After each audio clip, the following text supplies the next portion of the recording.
Hello, everyone, and welcome back to Talking Games with Kellie and Andrew. I'm Andrew. And I'm Kelly. We're back from our break. Welcome back. How'd you enjoy your week off, Kelly? What did you do? Anything thrilling? Any crazy things? You know, I didn't. Mm. I went into a cryostasis. I Oh, froze myself until this moment because I was like, I don't want to go through a whole week without doing talking games with Kelly and Andrew. So I froze my. I have reawakened in this moment. do you want to know how I know that's wrong and how you're lying right now? What? Do you want to know Why? how I know? How do Because you you know? would absolutely go into cryostasis until Dragon Age 4 came out, if that was real. Okay, true. Okay, facts. That's true.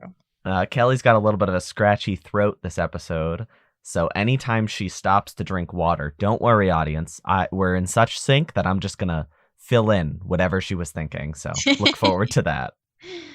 Yes, Do you want to jump right into the news, Kelly? I do. Our first piece of news today is that Moss Book 2 was announced. It's a PlayStation VR game. It's like a little mouse guy. He kind of reminds me of what's that little mouse? He's like a it's like a French thing. He has really big ears, I know what you're talking about. This mouse is right? also a lady. Oh, I'm sorry. Yeah. She's a little mouse. She has very big ears, and you go on like little adventures. It's a VR game. It's a sequel. Apparently, the first game was very, very popular because all of the comments were like, "Finally, the best VR game is getting a sequel." So that's pretty I've cool. I played a demo of it and I liked it quite a bit. Um, I have been meaning they ported it to the Oculus Quest, so I'm planning on playing that at some point. Also, I'm assuming you're talking about the Tale of Despero. Yes, I just saw that in my Google search because I was like quietly typing French mouse with big ears. I'm sure that that's partially what it's inspired by. I'm Yeah. very excited about this, partially because, I mean, this is PSVR for like current generation. So I was a tiny bit disappointed because I was like, oh, that'd be awesome if they were announcing like something for the new PSVR. And I'm like, I guess it'd be weird to announce that before we know anything about that console or system, whatever you want to call it. So, but it's cool. This was basically the only notable announcement from the PlayStation State of Play that we discussed. There were a few little announcements that we're not going to go into because there's really nothing to say. But if you want to watch that show, you'll probably get a better idea. But they also talked about Death Stranding Director's Cut a little more. We learned the release date of September 24th, which I think you would agree with me is a pleasant surprise Yeah. because the weird, vague release date when they first talked about this made me think it was way further off than it was. I was concerned. Yeah, and it's like next month. Yeah. Um, Surprise. it will include several new gameplay mechanics as well as some new story missions. There's a karting mode. Like you get to drive in karts like it's heckin' Mario Kart, but now it's heckin' Norman Reedus kart. Rita's cart. um, Also, Mr. Kojima himself came forward and said that he does not like the title Director's Cut, which makes sense because they didn't make him cut anything last time. This was 100% his vision, and now he's just adding more of his vision. So I think it's funny that presumably PlayStation's like, you have to call it Director's Cut. And he's like, but I didn't cut anything last time. And they were like, no, you have to call it Director's Cut. Yeah, he's like, I left nothing on the cutting room floor. Monster Energy drink. Was it Mountain Dew? It was Monster. Monster Energy drink was in the game. You think I had a cutting room? You think anything was snipped or snapped out of this game? No, I don't think so. Norman Reedus' Sweet Baby Bottom? No, it's in there. Not even one snip. Not a single snip. That is a silly name. Oh well. I'm looking forward to it. I'm glad it'll be $10 to upgrade to the PS5 version, which, last episode we talked about how annoying it was that like about certain games getting those $10 price hikes just to have the new version. But this is completely reasonable in my opinion because they're adding actual new content, not just upgrading the graphics and then charging $10. So I think that's a completely reasonable thing to do. I don't know if I care to return to the game, but for those who do, I think it's great. Yeah. There was another announcement, or a trailer, I should say, for Monster Hunter Legends of the Guild, which is it's a movie or a show on Netflix. I don't know. I got the impression it was a movie, but now that I think about it, there probably could be a lot of content for a show.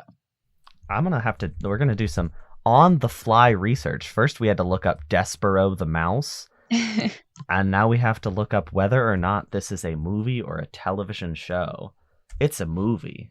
Okay, so it's a Monster Hunter movie, and it's coming to Netflix on August 12th. So that's like 3 weeks from now, almost, from the day we have our recording. It's heckin' ugly. You don't think it looked good? No, I think it's ugly. I think it looks like weird. I don't know. Yeah. It doesn't really look like... I don't know. Maybe I'm just like reading too much comments, but all the comments were like, so excited. This looks so good. I'm like, does it though? Like, it kind of looks a little bit cheap to me. It looks I'm very confused what style they're going for, because it's like hyper realistic environments. The monsters are like obviously fantastical, but like have really realistic textures. Basically everything looks realistic, but the characters don't look real. But they're like really proportionally correct, so they don't look cartoony. They look weird. Yeah, it doesn't seem super stylized. I'm not like a huge fan of... Well, let's just like preface this. I think most of Netflix's content that they've made from video games is very good. Yeah, it's funny because I would say that the leader in like video game to film adaptations. Right. So maybe this will be like amazing, you know? It just looks a little bit cheaply made to me.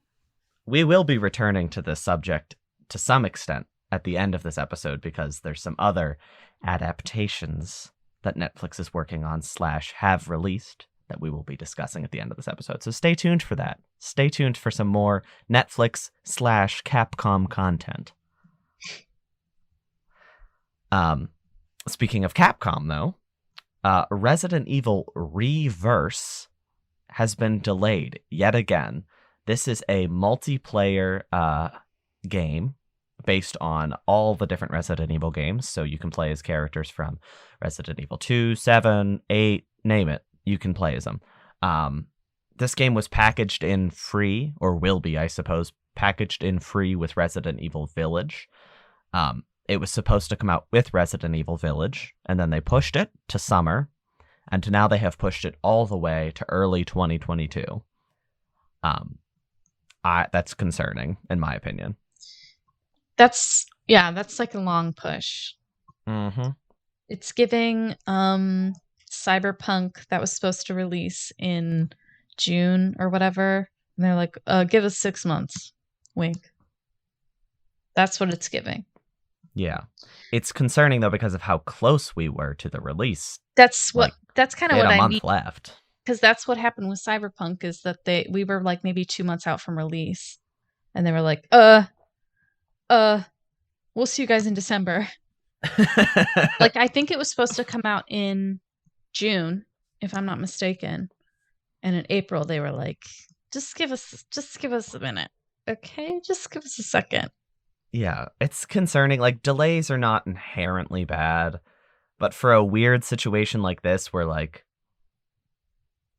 I'm just not confident in the quality of this product yet, we'll have to see what happens. At this point, I'm not that excited for this. It's cool that it's free if you bought Village, and I'm sure they will make it so that you can acquire it separately if you don't have Village, but because it's so far off now, I'm not even giving it space in my head. Sorry, Resident Evil.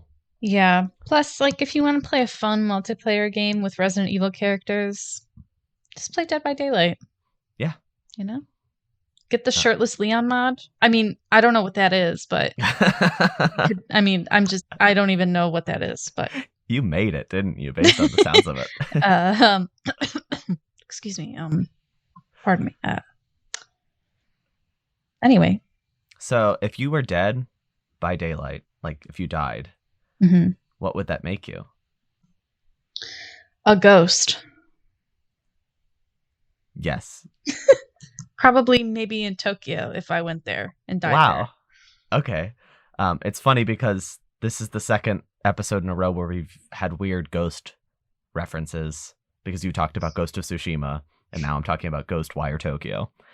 Ghostwire Tokyo has also been delayed to early 2022. This is not Capcom. This is Bethesda. This is the other PlayStation exclusive that they have in the works. And I'm quite disappointed. I'm really excited for this game. I think it looks really interesting. And it wasn't super close. If I'm not mistaken, we just knew that it was coming this year. And it had a vague fall release date, which honestly could be as long or as late as November with how these quarters fall. So I'm disappointed, but like it's more so just because I was eagerly awaiting a release date, and then instead of a release date, we got a delay. Yes. It's always like disappointing. I'm always amazed at how the feeling never changes of being disappointed by delays, you know? Even if you like expect it, you're still like, oh, really? I mean, I didn't expect this one, to be honest. This feels like, I feel like Bethesda's subsidiaries that they work with, I guess I shouldn't say subsidiaries, but they're developers. They're pretty good about hitting release dates generally, which I say that even though Deathloop's been delayed multiple times. Yeah. Or at least, yeah. So it's maybe I'm just applying a dream that I had to this, but they don't actually hit release dates very well. I'm just so excited for this that I am disappointed that I have to wait like 3 to 6 more months for it. I'm sorry. You should be. You did go to Bethesda and request this delay. You know what though? Did you find anything out while you were there? Well, you know what you won't have to wait for? Because you have... No, sorry. I can't do it. You're going to say something about dying or... No, so Deathloop is is an Xbox Series X. No. Wait, hold on. You got that backwards. Try that again, Kelly. Let's roll it back. Yeah, roll it back. And I'll think of a better... Oh, no, I'm not cutting this. You can come up with a new transition if you want. This is still in the episode. I'm saying roll it back, like, metaphorically. Yeah. Leave it in, deep cut. So Deathloop is going to be a PS5 console exclusive until at least September 2022. I got that confused because I honestly thought Deathloop was an Xbox exclusive, and that shows you how much I know about Deathloop as a whole, besides the 16,000 trailers we've seen in it over the past 6 years. Yeah. I mean, this is always the wonky situation because this is, this and Ghostwire Tokyo are both PlayStation exclusives from Bethesda that were announced well before the Bethesda acquisition by Microsoft. So it's just funny that Microsoft is publishing a PlayStation game in September, and they have to let it be PlayStation exclusive for at least 1 year. Yeah. I am confident it will come to other consoles, though, or I should say to Series X and PC, because, like, the other example that comes to mind is Final Fantasy VII Remake, which was a quote-unquote 1 year exclusive, and now it has been well over 1 year, and it is still a PlayStation exclusive. And I think this is a lot different because it's being published by Microsoft indirectly, but still. So the second that they have the right to put this on their own platform, I think they definitely will. So I think it's fair to assume that you'll see this on Xbox in September of 2022. Yeah, I would agree with that. I feel like this game is never going to come out. I mean, September is close. Yeah. But it's just the fact that we've seen this game at what feels like 1,000 conferences and 1,000 showcases. That is like, I don't know. Is this even real? Are they just lying? Did we all die and we're just looping, watching this trailer over and over? Maybe. I don't actually fully understand the premise, but They say it's not a roguelike, but okay. you do be dying. I So. when I watched this presentation, I mean, I'll be frank, I did zone out quite a bit during this cuz I don't really think Deathloop is for me cuz it feels kind of like a roguelike Dishonored even if they don't call it roguelike. And something about that formula doesn't quite click with me. But it does look super finished and I'm just at a point where I'm like, why is this game not out? Why have we been waiting this long? Yeah. I hope Since you were Frank, I'll be Patrick with you.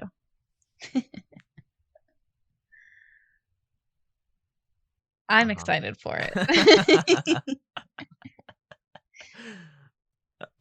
We'll see how it turns out. I'm just hopeful for the people who have been waiting years for this game that it hits every expectation that they had, you know? Yeah, I'm sure it will. That was Said that with low confidence. I was going to say you did not sound very very definitive with that. I just think it's like too much hype. You can't release like trailers and stuff for things too early. It's just a bad idea. That's what happened with Cyberpunk. I know I've already talked about it in this episode, but we saw the first trailer for that in like 2013. Okay?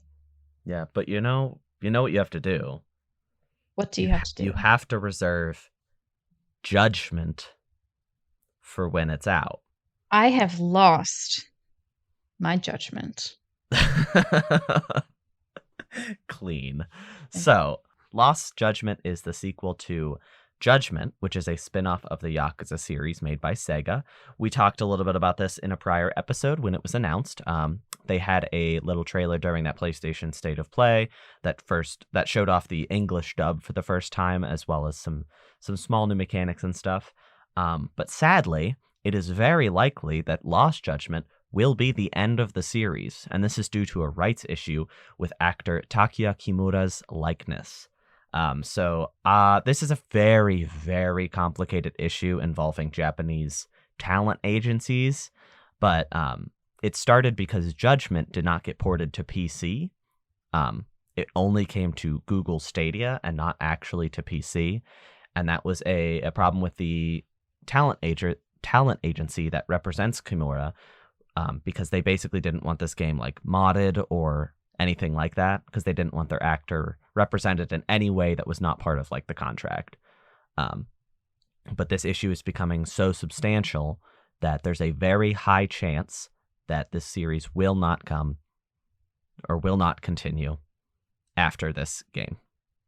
This is very disappointing to hear because it really felt like this was like going to be its own thing, and now it's just going to probably fade away after the sequel. Yeah. It's like a real shame because it feels like maybe there would be a way to work around that, like to just have a different like character, even though I've never played any of these games, so I don't really know how integral this character is to the plot. I mean, he's like on the cover and like is the main Right. character. But also Right. the Yakuza series moved away from Kiryu into a new character. So I Right. guess a spin-off doing that would be kind of weird, but I don't know. Right.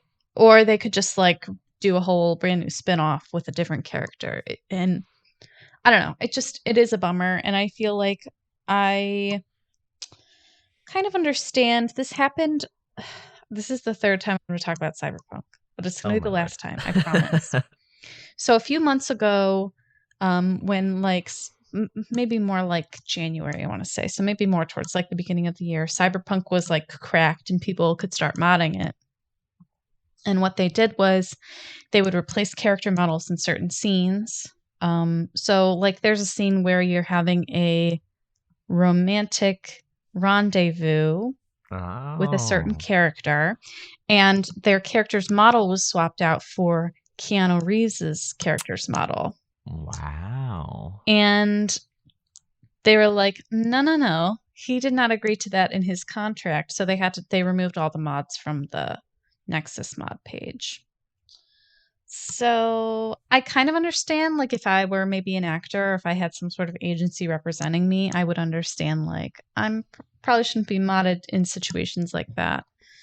I think part of signing a contract for a video game should be basically understanding that modifications are very possible, and as long as you're represented how you signed in like the main product and the product that the vast majority of players will experience, I don't think it's worth canceling sequels over.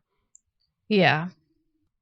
I mean, there's not even much to say because it's early days on this and we don't know exactly what's going to happen. Like Lost Judgment isn't even out yet. So maybe this is all just, a bunch of hoopla. A bunch of poo-poo.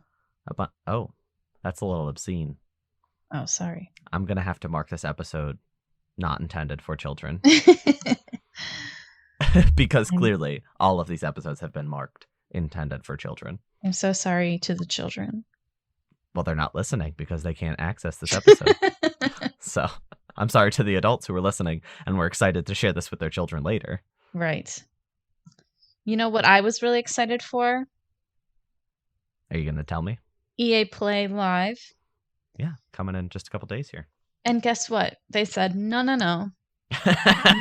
You're not allowed to be excited for anything because guess what? Nothing is going to be there. Nothing. You want Dragon Age? No. You want Mass Effect? No. You want Skate 4? No. Guess what you're going to get? You're going to get EA Sports. It's in the game. And maybe some other thing. I don't know. Apex? Here you go. Guess what? If you want anything else, you're not going to. So that happened. Skate 4 will not be at EA Play Live. Are you a fan of the Skate series at all? No, but I was excited to see it because it's like it's such a phenomena, Yeah, it has such like a profound fan base and it's been so long since Skate 3. Yeah. I think it's just sad because it's like they did they like released a video on Twitter that was like a little preview teaser, which was nice. But it was the definition of a teaser. Like, yeah, there was no legitimate content and there's no way to really gauge what you were looking at, like what the game's going to be at its eventual release. Right. I don't know. We're probably going to be playing this in the retirement home right along with Grand Theft Auto 6.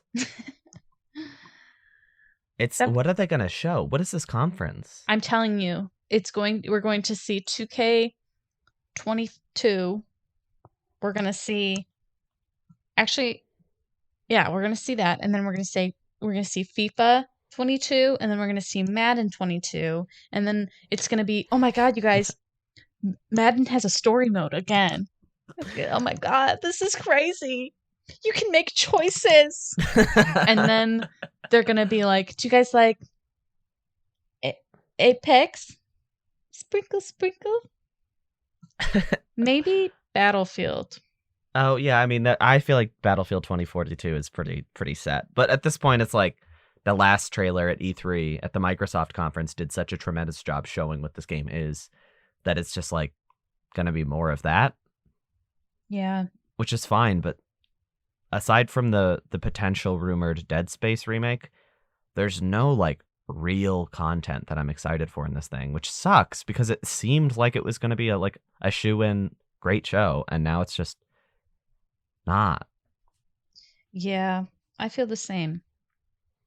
I guess tune in next week because it's coming on the 22nd. Do you know what time, Kelly? Excuse me. Maybe 3 p.m. Let me look it up. Eastern Standard. Let me look it up. Because I just Googled it and it just says the day. So I have no idea. We're going to let Kelly, our Google.com expert. 10 a.m. Pacific Standard. So for us, that would be 3 p.m. Eastern Standard. Wait, no, it's not. 11, 12, 1. Oh my God. 1 p.m. I was going to say, wait, where are they doing this from? I have gotten so bad at math. It's like frightening. Like really bad. Like I know how old my parents are, and I was trying to like remember their years of birth, and I like totally said the wrong year, and my mom was like, "Are you crazy? Are you insane?" All right, here, quick test. Ready? Yes. 12 plus 14. 26. 12 times 14. No, I will not engage. Wait, it's like 12 times 14, you said? Yeah. 8. It's like 2, no, Yeah. No, you had it. 228, 248, 218. What is it? What did I say? 12 times 14. It is, I probably should have, it's 168. Oh my God. So I said all of 2 your, when you were encouraging me. You were like, yeah, you're right. It's 200 something. So we're both bad at math. yeah, but the thing is I asked and then just chuckled and didn't think about the math. I just was watching your face as you thought about math. You know what? They don't pay me to do math. Nobody's paying us. That's true. Go to patreon.com / we don't have one of those yet. We should, though. Run me my check. No, I'm just kidding. Cut that out. We're getting there. This is episode 9. I was looking at the list of episodes we have, and I'm like, oh my God. In 1 week, we're going to have episode 10. Ah. And I know that's just 10 episodes, but I'm like, oh my goodness, we are established now. We are professionals now. Oh, yeah. So, EA, call us. We'll promote you. You can. I can promote EA, or EA can call us? You can promote EA. I will be doing no such thing. Okay. I mean, I don't know why I said EA. There's many other companies that I'd rather represent first. Yeah, like Red Bull. I'd like to. Red Bull, call me. I love the yellow tropical flavor. Big fan of the sugar-free varieties as well. Bring back the cranberry Red Bull. I will go to war for that. Would you unite with your colleagues for that? I would, yeah, if they would be cool with that. Would you Pokemon unite with them? Oh, I would. Wow, Pokemon Unite is out, basically. This episode will be releasing either late into the night on the 20th of July or on July 21st, meaning that in all likelihood, based on statistics that we have access to, you will be listening to this after the release of Pokemon Unite on Nintendo Switch. The mobile version will be coming a bit down the line, but the game will be out for free on Switch July 21st. You gonna play it? No. Me either. I will not.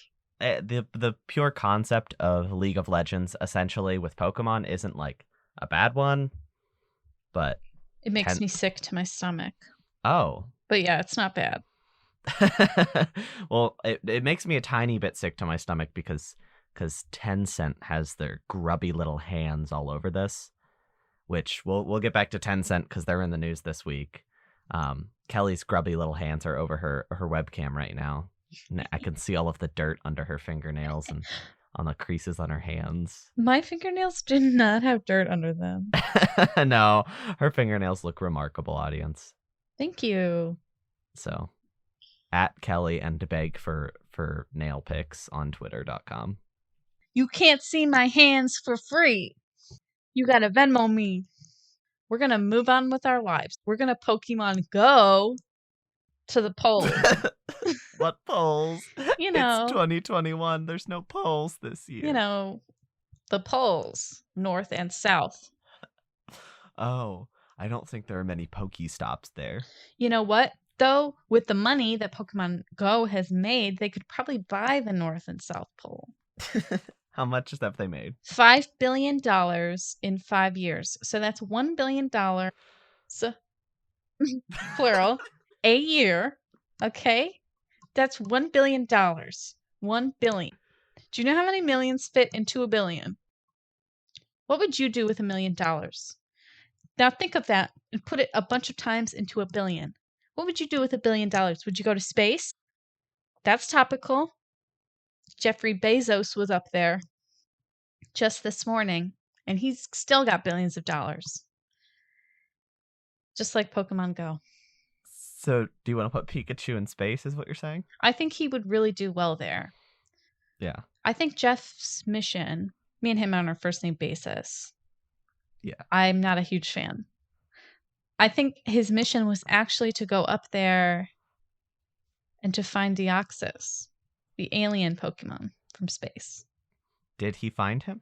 I don't know. He was up there for like 5 minutes. That's not very much time to search. Right? That's what I said. I think Pikachu would do well up there, though. Yeah, sure. I guess Pokemon has already gone to space since Deoxys is literally from there. Bless you, Kelly. Thank you. Pikachu blesses you. Thank you to Pikachu. Thank you to Deoxys. No thank you to Jeffrey Bezos. I thought you were on a first name basis. I changed my mind. Do you guys talk frequently? No.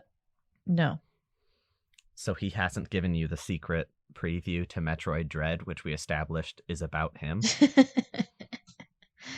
No. No secret previews, no billions of dollars, no complimentary space flights for me.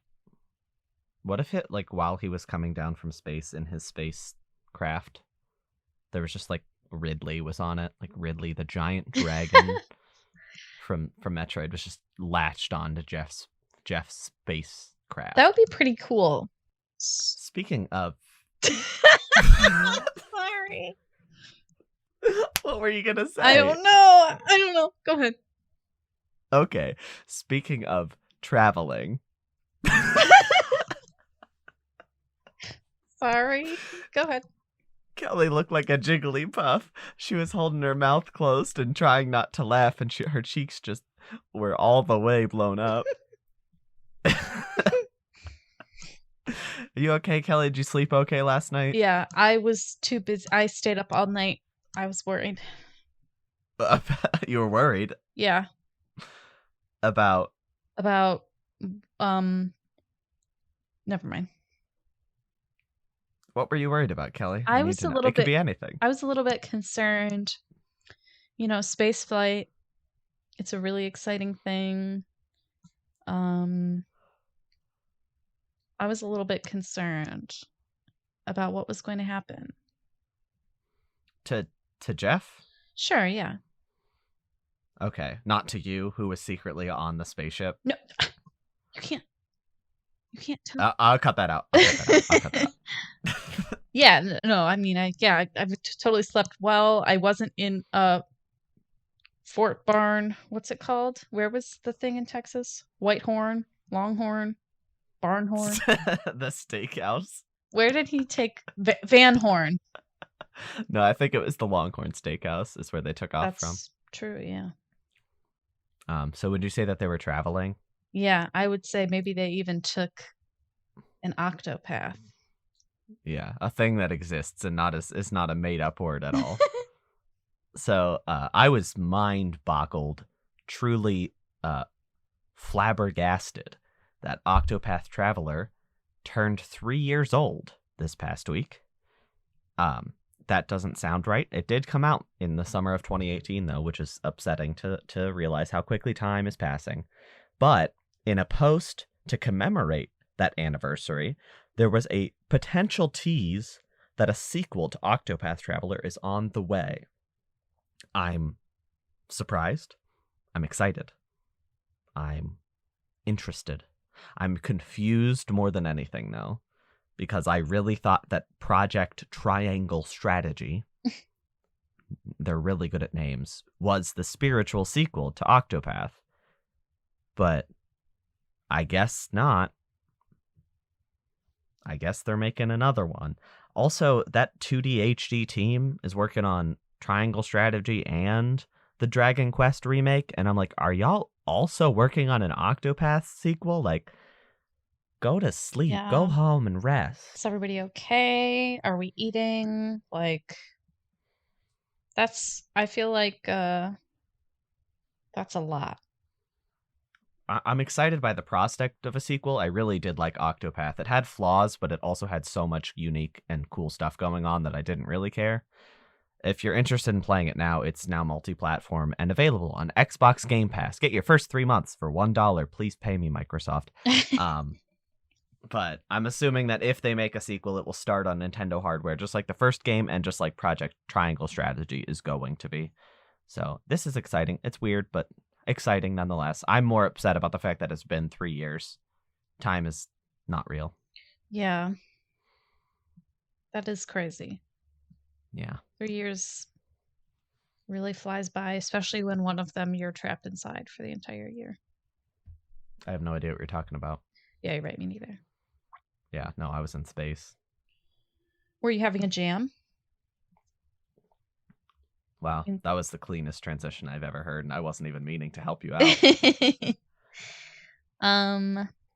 So, speaking of jams and space, LeBron James is now a playable character in Fortnite. Maybe as like a promotion for the Space Jam movie? Yeah. Maybe Definitely. just for funsies. I mean, the timing is too perfect. It came out either the same day or the day after Space Jam came to HBO Max. Yeah. I think that's pretty apparent what they're doing there. Yeah, so that's pretty cool. I bought 3. 3 LeBrons. Yeah, I don't actually think you can buy more than one of a skin, but I bought 3. I made 3 accounts. I'll trade you 3 LeBrons for 3 Travis Scotts. Ooh. Can I have a Rick in there, though, from Rick and Morty? Only if you give me a Lady Gaga as well. Oh, but that's not in the game yet. Oh, right. Sorry. Epic Games, please don't be mad at me. Because you leaked it right now. I leaked it. This is not video games, but Kelly, did you watch Space Jam, the new next generation? I have no idea what it's called. No, what's it called? I'm not sure about it. I've heard not so good things, and I feel like if you watch the original Space Jam, maybe it's not the best movie in the world. That's pretty offensive. Well, I just watched Space Jam a few months ago, like the original. Some of it holds up, and I think Daffy Duck is gay. He just reads that. Like, I feel like he's gay coded. Like, he just reads that way to me.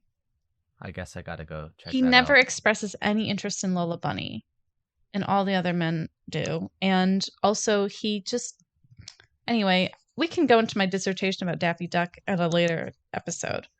Tune in on July 15th, 2024 for Kelly's deep dive onto the sexuality and the implications behind that of Daffy Duck from the Looney Tunes cartoon, specifically through the lens of the 1990 movie Space Jam featuring Michael Jordan. Yeah. Did you watch Space Jam, the new one? The final jam? What's it called? No, I have no idea. We've already made up a bunch of names. I said the next generation, but I think that's the Star Trek movies. Oh, yeah. Or TV show. New Legacy, Space Legacy, Jam Legacy. Space Jam Legacies. It's 3 words. It's Space Jam, the blank blank. The Return of the Jam. That's so many more than 2 words, Kelly. Space Jam, a new legacy. I think did I say that in one of my things? I think you did. Okay, so do I get points? Sure. LeBron James is going to come personally and give you a big hug. Oh, in Fortnite or in real life? In real life, yeah. Can he come in Fortnite instead? Because that's the only way I know how to interact with other human beings is through Fortnite. Yes. And then we can both floss together. Yeah.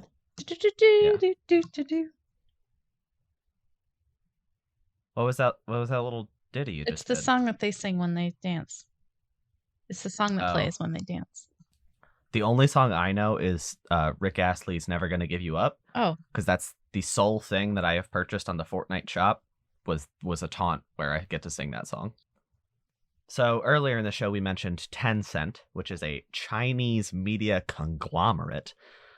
They're very icky. They have lots of problems, and we're not going to go into that because there's a lot of deeply political things that need discussed, which we're not hiding our opinions on. It's just enormously complicated. But they are definitely not a cool company. They are the definition of a monopoly as they acquire stakes in almost every Western video game company, even though they don't have a majority. But now they do have a majority of Sumo Digital, who develops the Sackboy and Little Big Planet games now, as well as Crytek, who makes the Cry engine as well as the Crisis games. This is not good. Every time that Tencent acquires a new company, it should be considered a bad thing. They are very icky. As far as like mega corporations go, they're one of the yuckiest. So I'm already not a fan of monopolization, but this is particularly bad. I'm with you there. I feel like there's no such thing as a good monopoly. And I feel Except the like one with the mustache man. even he's kind of on my hit list. You know what I mean? It's never a good thing for innovation. It's never a good thing for like creativity to just belong to this huge conglomerate where you're answering to like 600 different people above you. So this is a bit concerning. I'm just anything that Tencent gets its paws on, I'm pretty icked out. You know? Yeah. And they're just so, I don't know how to describe it. Yeah. It's just the fact that, because like in China, they are enormously central. They own like a whole bunch, if not all, of like the internet service providers and like every video game producer and like every social media provider, all in China. So like monopoly is an understatement in that country. And I feel like the only game that they've ever put out that like Americans know is from them is like Genshin Impact, because they own that company. Yeah.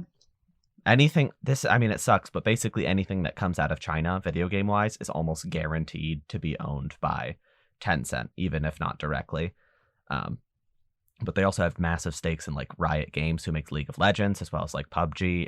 It's they have a lot of problems, and I don't think that them acquiring more companies is ever going to be a good thing.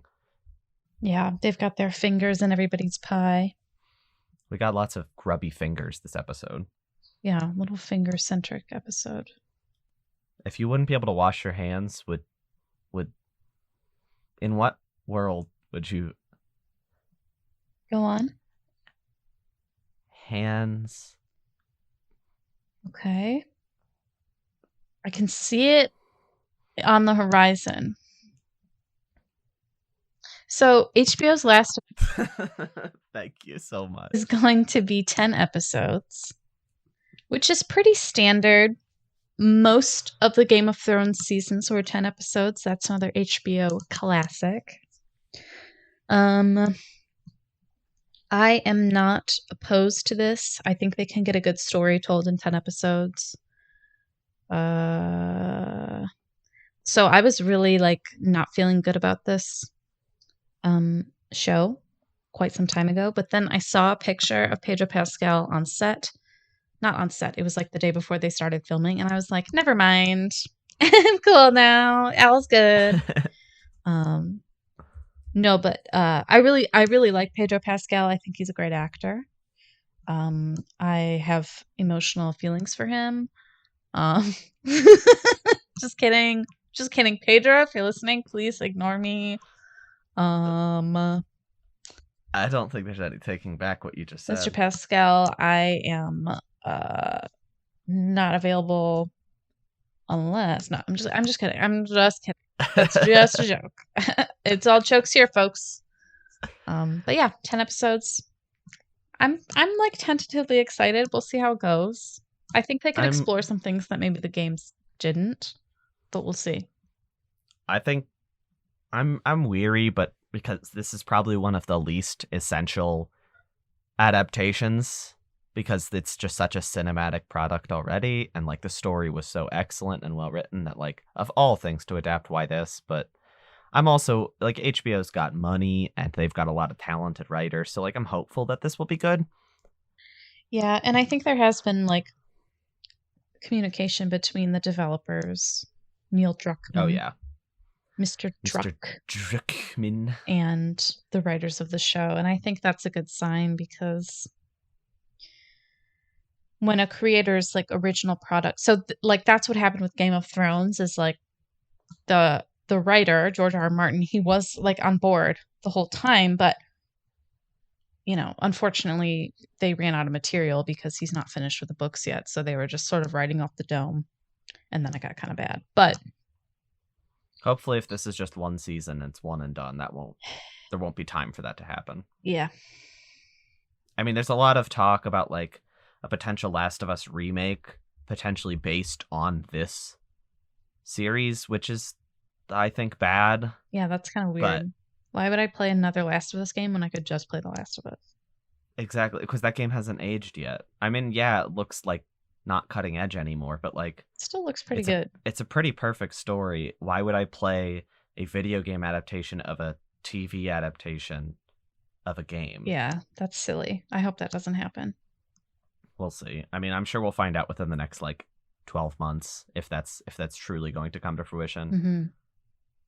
It feels like the series has been in the works for a long time too, so it's like, yeah, I think they waited a really long time to cast it just because they were like, we really don't know who's going to be our Joel and Ellie, and I feel like they did a good job, especially with Ellie, because I think people were kind of expecting her to be a certain, I don't know, I think the actress that they chose for her will be very good because she's kind of not like a child. I don't know how to like say it. She's not like a famous child star. Like she was like one character on Game of Thrones and that was it. And it wasn't a huge role. yeah, I mean, I didn't know who she was. Yeah. Are there assassins in Last of Us? Like not that I know of, but I guess like the whole point of being an assassin is to be like secretive. So maybe. It's just at that point where I give up. I can't do it anymore. I'm at my limit. Me and Kelly, I think, are maybe a little out of it today because we both have stuffed animals on our head currently. But like the seriousness of the talk hasn't been reduced by it. We're just able to continue. Kelly, pause. But we're still recording. Are you able to put the boy under your headset so that he is like... He's really squished. Hang on. Get out of there. Now Anyway. I gotta fix everything. Yeah. Okay. I'm leaving all those scary sounds of plastic scratching in it. Good. So Ubisoft is working on a new Assassin's Creed game, reportedly. This is not surprising. What is surprising is that it's apparently going to be a long-running live service game called Assassin's Creed Infinity. It's going to feature multiple settings as opposed to the Assassin's Creed classic formula of picking one historical setting. And yeah, I don't know. I feel like the only appeal to Assassin's Creed these days is the fact that it has a focused historical setting. And if you take that away to have an unfocused historical hodgepodge, what? Yeah. Anytime I hear the phrase live service game, my stomach turns, my skin goes cold, I get the sweats, I start to see stars. It is upsetting to me. It's just the fact that, well, here's my deal. I just said how I think a lack of focus will bring down the Assassin's Creed franchise, but I don't freaking play the Assassin's Creed franchise. And honestly, the people who play it still actively every year, or every release, I should say, probably are going to be very interested in a live service version. So, like, as much as it sucks for the general public, like, maybe this is exactly what the series needs for them to maintain constant interest. Because it feels like they come out, people play them, and they kind of phase away now. And they, like, attempt to do all this DLC stuff like they did at E3, and it's kind of like, if you're not mega into it, it means nothing. Yeah. I think the issue that I have is like early Assassin's Creed with like Ezio and stuff was very, very much like story focused. And I think that's kind of what kept a lot of people in it. you know? And I feel like some of these games now, these new Assassin's Creeds, they just don't have that, like, I think part of it is like we're not with the same character every game, Yeah. which I feel like that causes kind of like a problem, like a little bit of a detriment, because that was kind of what carried Assassin's Creed 2 through like Brotherhood, I think it was, or Revelations, maybe. I can't remember, but I don't know. I think maybe my opinion is that they should like focus on really bolstering their single player experience into something that is like really well written while also being fun to play. Yeah. Um, I think maybe some of the issues with the last one. Actually, I heard pretty good things about the last one, but maybe some of the issues with ones in the past is that the characters are just kind of like forgettable. Like they're kind of just like, oh, like they're witty and they like are assassins. It's like, okay, that was like Ezio's thing, you know what I mean? So I think it would be cool if they had characters that were like, I remember when Assassin's Creed 3 came out and they had Connor, and I feel like he kind of started the trend of being a somewhat boring main protagonist.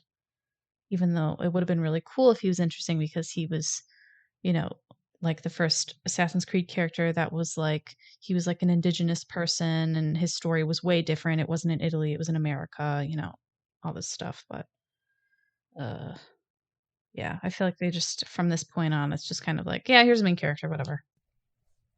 Ubisoft's gonna do what Ubisoft's gonna do. That's true. And you know what Ubisoft has done? Tell me what they've done. They have delayed Riders Republic and Rainbow Six Extraction. I have to read up on Gasp. this because I almost called it Rainbow Republic. I'm like, Oh, that's that where I sounds want to really live. nice. Yeah, I want to go there. That sounds great. Riders Republic is delayed until January 2022. And wait, no, Rainbow. This is written in a very confusing way. Rainbow Six Extraction is delayed until January 2022. So that's the next Rainbow Six game. Riders Republic is delayed until October 28th. I don't feel particularly strongly about either of these things. I think Riders Republic looks fun. Like, that was like the MMO outdoor traversal game. So, I don't know. I don't really care. It's just like a Ubisoft game. Yeah. I don't care too much. Yeah. Same. But something that a lot more people care about is Witcher 3 and the Witcher franchise. CD Projekt Red teased the current gen version of Witcher 3, and they teased it by showing that they're going to include some content from the Netflix series. They had a new piece of art come out that was inspired by that. I'm looking forward to playing this in the second half of this year, which is kind of goofy to say now that I realize because we are in the second half of this year. But I've been waiting to dive into this game headfirst until the current gen version. So this is exciting to see. And the fact that they're including new content from the Netflix series is probably a cool way to pull people in that only have seen the series. Yeah.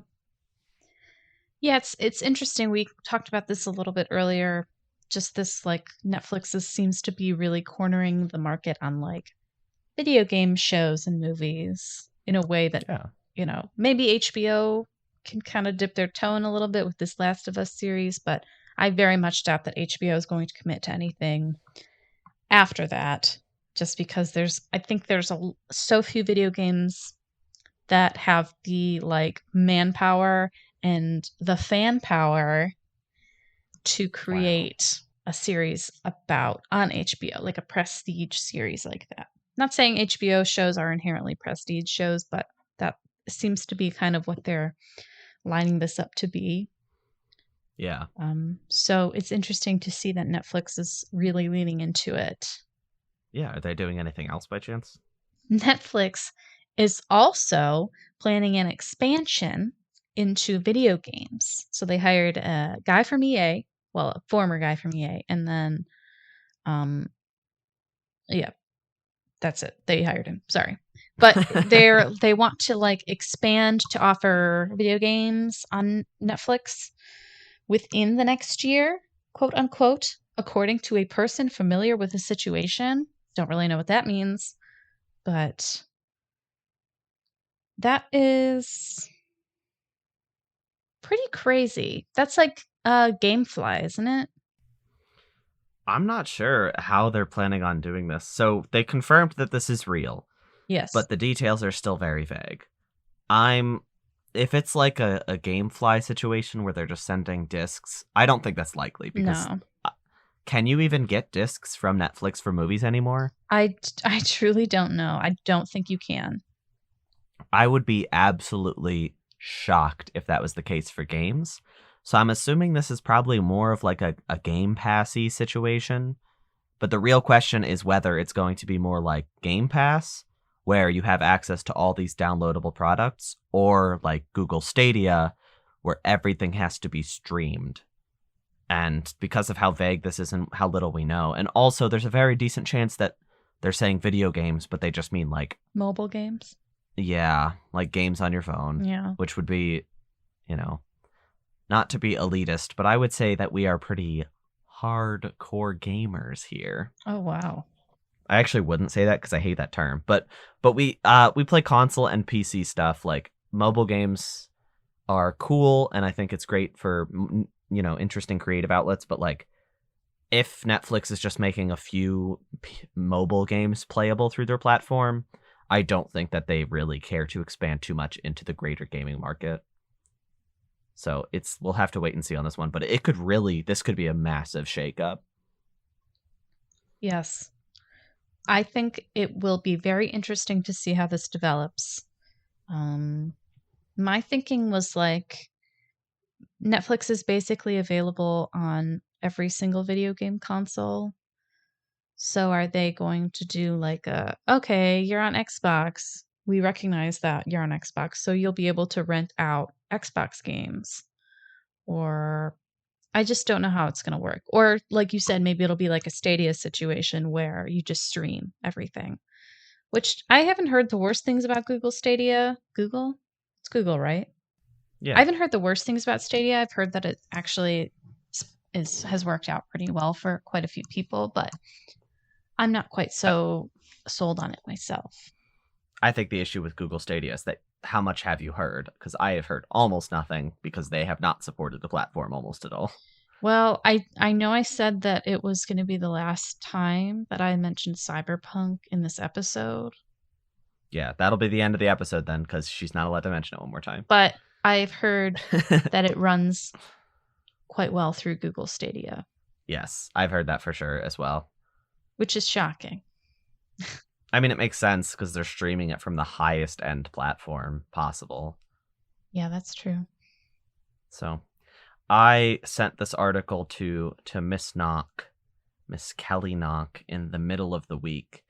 Normally we don't share articles with each other during the week because we're just, we just wait for the show to discuss. But I was really excited for that news. So I sent it to her and I was like, hey, I'm real excited. I'm looking forward to talking about it. And then in my brain, I'm like, all right, well, that's definitely going to be the biggest news of the week.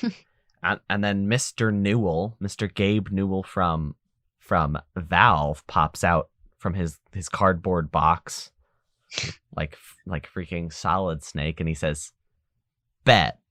Yeah, Schrodinger's Gabe. Is he alive? Is he dead? He's both. He's in the box. He's alive. No, he's alive though. Yeah. Gabe Newell's okay. Yeah, sorry. He's alive. But he came out of his box to announce the Steam Deck, which is a cute little name. It is a portable PC. It looks very similar in style to a Nintendo Switch. It has all the functionality of a gaming PC. It even can be lightly modified so that you can just run Windows on it. Right now it is just a Steam interface, but you can easily change it so that it's running other things besides Steam. It will come out with a base price of $400. There are two other models of higher storage capacity that are available for $530 and $650 respectively. It will be releasing later this year. It can also be docked to the television, so it's a lot more like a Switch for that reason. The Steam Deck itself is a 7-inch 1280 by 800 resolution with a 60 hertz LCD screen. The highest end model comes with a fancy glass screen that has no glare on it, so if you're really looking to spend a bunch of money, that will have that perk for you. I was truly not expecting this. Even with some rumors that we heard, I didn't know what this would be like. I thought it might be some extremely expensive portable PC that would be basically unusable for most people because of how much it costs, but it's pretty reasonable. I mean, that's hardly more than the Switch OLED, which is $350. Yeah, 400 also sounded reasonable to me for what it is. Right. I went ahead and copped a pre-order Oh, for the middle line of it, so the $530 one, because it has an SSD in it, which the base model does not. I very well may cancel it because I am not sure if I want one, but I figured if I want one, I need to pre-order it, And I guess I missed the first wave, so if I get mine, it will not be till Q1 of 2022. So I will not be getting one this holiday, even if I want to. But it's an exciting prospect, yeah. I mean, who knows what that has in store for Valve too, maybe they've got something cooking in the kitchen. Yeah. It's also the fact that I, for mostly economic reasons, haven't gone in on PC late yet. And I've been wanting to, and this feels like a great opportunity because it's pre-made, so I don't have to worry about the building process. And I assume because it's just running a Steam OS, it'll probably be a little bit more stable than most gaming PCs. And also you can run other things on it. So I will be able to download Game Pass games from the Game Pass PC and play them portably. And then that save data will transfer over to Xbox. So in a sense, this will probably be largely a portable Xbox for me. Yeah, that's nice. It's like a Xbox Switch. Yes. And I can also partake in Steam sales finally. Finally. The latest one is over now. I'm sorry. It was really good. That was probably smart of them to wait till after that to announce this, because otherwise people would have just... Well, I guess they don't care. They do them because they want people to buy stuff. But yeah. But Gabe Newell did a few interviews, and he was talking about how it was very, very challenging for them to reach this price point. He said it was painful. That is why I got mixed up. But he also said it was extremely critical to the console's success for them to reach that price point. I recommend going in and looking at more details if you're interested. There is a ton to read. Valve is really big into specs and stuff, so there's more than enough details on this console that you can read up on. Yes. Are you going to get one, Kelly? I don't think so. Maybe in some time, but I don't think I'll get one at launch. Right. That makes sense. So, Andrew, what have you been playing or watching this week? I like when we have to specify, because we only talk about game content here generally, and Jeff Bezos apparently. Yes. But this week I watched something that was based on a classic Capcom franchise. Netflix released a series called Resident Evil Infinite Darkness. They released it last week. It is 4 half-hour episodes, so I am pretty sure this was supposed to be a movie, and they just split it into 4 episodes because people think that's more consumable generally. It was a decent Resident Evil story. There was nothing truly profound about it. The visual style was okay. It's like a 3D animated thing that's it's very realistic, but also it's off in a lot of places. The facial animations, very specifically with the lip syncing, is often very off. There were times at the beginning of the show I was watching and I'm like, oh, I thought this was recorded in English, or I thought it was originally English, but I guess it was Japanese, because the syncing was just off. That didn't look like they were speaking the words that were on their lips. So I switched it to Japanese and it was twice as bad. And I was like, oh, it is English. It just looks bad. A lot of the side characters were really low quality character models and looked very strange next to like Leon and the other main characters who were super high fidelity. It started very slowly, but the conclusion was pretty fun. There are a lot of better Resident Evil stories out there in all of the games. And also, I think this game looks kind of worse than some of the games, specifically like Resident Evil 2 Remake. I think this looks worse than that, because at least that's visually cohesive with the styles and stuff. But if you are super into the Resident Evil franchise, this is still worth your time, and it is short. It is the length of a less than 2-hour movie. So if it's something you're at all interested in, it's a low commitment, but it's not something I would actively recommend. Yeah. I have not seen it.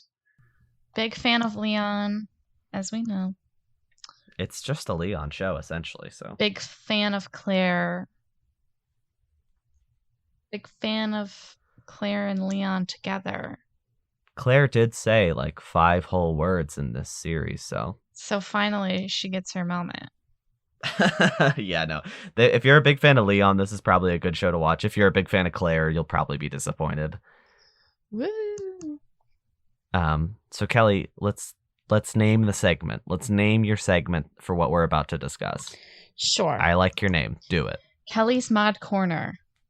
Welcome to it. Da-da-da-da-da. I'm gonna become a musician and record that song. Thank you.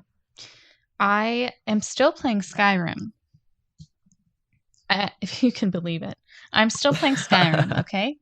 I downloaded even more mods since we last spoke, which, that was like 2 weeks ago. So, that's pretty reasonable, I think.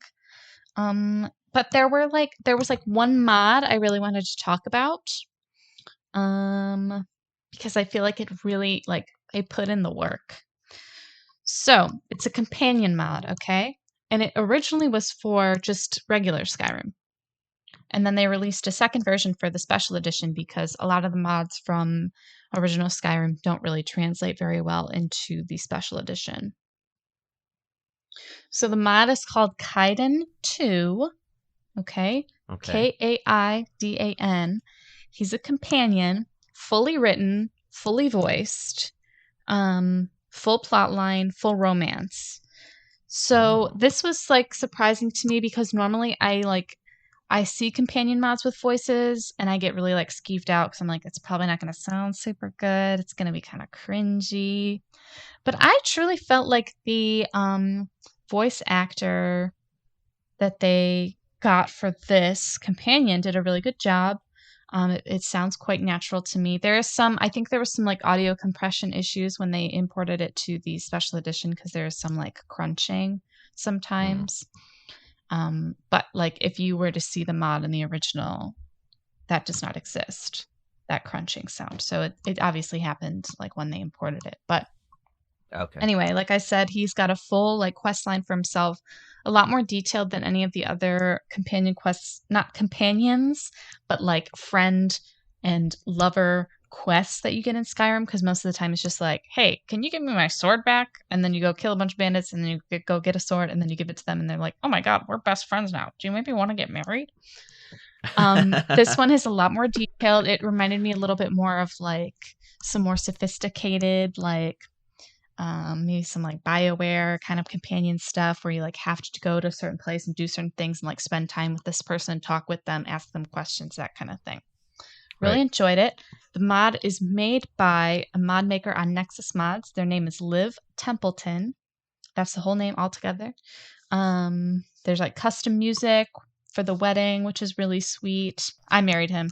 He's quite dreamy. Just gonna throw that out there. There's custom music, custom voice acting. Like I said, just a really nice mod.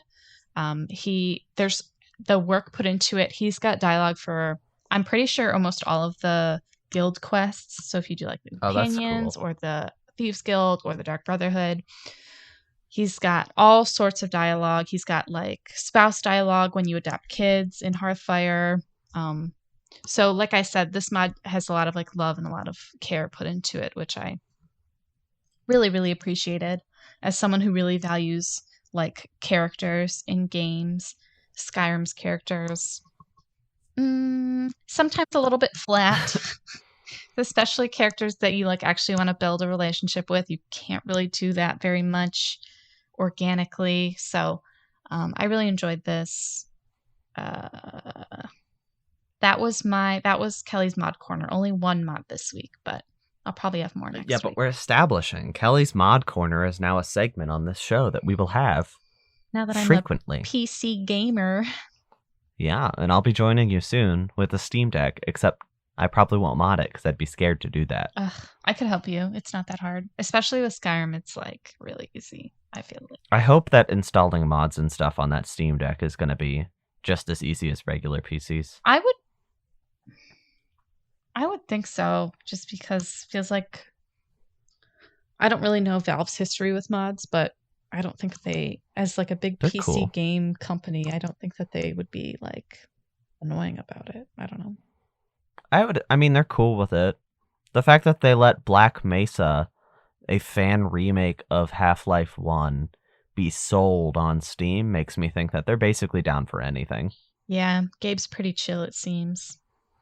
Gabe, if you don't know much about Gabe Newell, look up Gabe Newell now because oh my goodness, the facial hair. It's powerful. It's insane. He looks like video game Santa Claus. I want there to be a Portal 3. I'll call him Gabe? Mr. Newell. I don't care about Half-Life 3. Sorry. I want Portal 3. All right? Well, we kind of got Half-Life 3. Half-Life Alyx is supposed to be like exceptional, so I feel like Half-Life fans need to shut up now. Yeah, I'm like, bro, put me back in that dilapidated laboratory and let me do some puzzles, okay? Okay, I know that VR is not the most accessible thing in the world, but how sick would a full-scale VR Portal game be? That would be very cool. Gabe, do it. Portal 3 VR. Gabe, you've got the Gabe. opportunity. I believe in you, brother. Well, this was a great episode, I think. There was a heck ton of news, lots of delays and stuff, but then, Netflix and Steam are really picking us up out of the dirt at the end there. So everything's fine. Tune in next week because we'll be talking about that probably excellent EA Play Live, right, Kelly? Yeah, it's going to be really good, I bet. Lots to talk about. If you're listening to this before Thursday, July 22nd, that show will be at 1 p.m. Eastern Standard Time. I'm sure you can find it on all the streaming platforms pretty easily. So we will be watching it, and we will be returning to you next week with the news to discuss what they discussed, which might be nothing. We'll find out in just a couple days here. But this was great. Thanks for everybody for tuning in. Thanks, Kelly, for being you. Thank you, Andrew. Thank you for being you as well. Oh my goodness. This is a team effort. We're a team. It's true. It wouldn't be the same if it was just talking games with Kelly and Blank. Yeah. Or Blank and Andrew. Yeah. I would never. If something happened, if you went to space or something and it didn't come back because you didn't want to, I wouldn't replace you. I'd be too sad. Thanks. I appreciate that. I would try and record from space, I think. Oh, okay. I mean, I guess it's remote already, so we probably could keep going. Yeah, we could make it work. They have Wi-Fi up there. Yeah, it would just be some latency, but whatever. What's editing for if not to cut out 20-second gaps between each sentence that we say? So, all right. Thanks, everybody. We'll talk to you next week. Thanks, y'all. Bye-bye.